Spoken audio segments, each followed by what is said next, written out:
The day that Zac died, there was a huge and sudden storm. The kind that creeps in without warning, comes at you fast, and leaves in an instant. As I was saying goodbye to my love, the clouds came, the earth shook, and the thunder rumbled. 1 year and 8 days after being diagnosed with cancer, Zac stepped into eternity.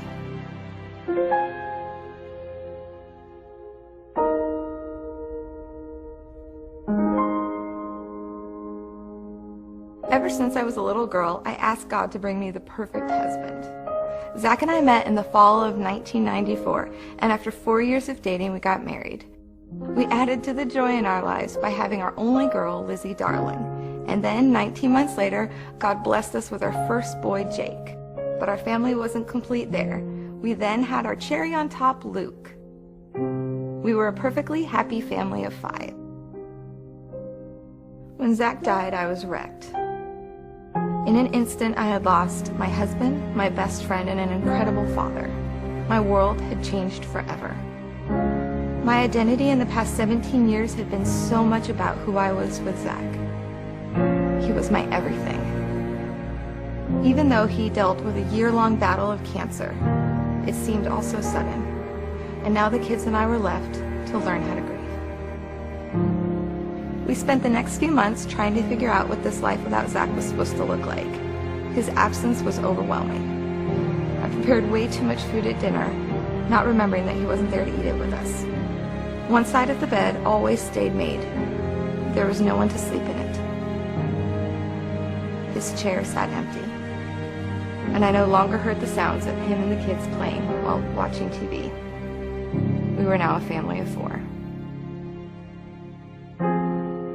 Grief is so hard.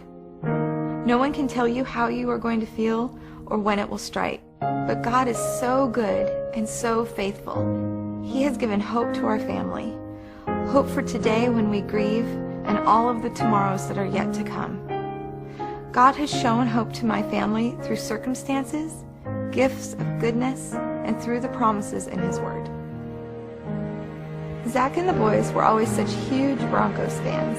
And in October, we had the opportunity to fly to Denver, Colorado, and get to meet 2 of the Broncos players, Tim Tebow and Britton Colquitt. This was such a dream come true for my boys.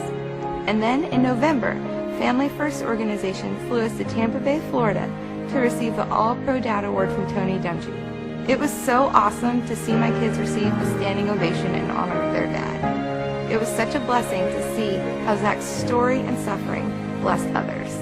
But even after the incredible experiences God has brought to us and through the love and support that we've received from family and friends, God ultimately shows His goodness to us through the promises in His Word. Jeremiah 29:11 tells us that God has a plan for us, and that plan is to prosper, and it's for hope, and it's for a future. I tell my kids this all the time. God is not a God of chaos. He doesn't just throw stuff to us in our lives and then walk away. He has a plan for us. We might not always understand that plan, but we know that it is good. There are some days that are really hard, and yes, times are tough. But God reminds us of His goodness through the promises in His Word. God shows hope to people in different ways. What's been my experience might not be yours.